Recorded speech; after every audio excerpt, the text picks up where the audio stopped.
אוכל רע. בסדר, מכיר בסדר. מצוין, מה בסדר?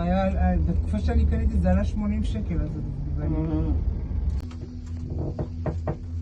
זה מגדיל כזה, הטלפון, המצלמה. הטלפון שלך מגדיל, אבל בוא נראה שלי יותר טוב. כי עשית את הטלפון, טוב, כאילו... תעשי את זה, זה יהיה בסדר. עכשיו גם תשני פוזיציה, אז... כן, טוב. ברור שזה גם יראה יותר טוב. כן, זה יותר. הסוסים? נחמדים, זה חמודים. היה פוני אחד, סייח יותר נכון. הוא הלך אחרי כולם.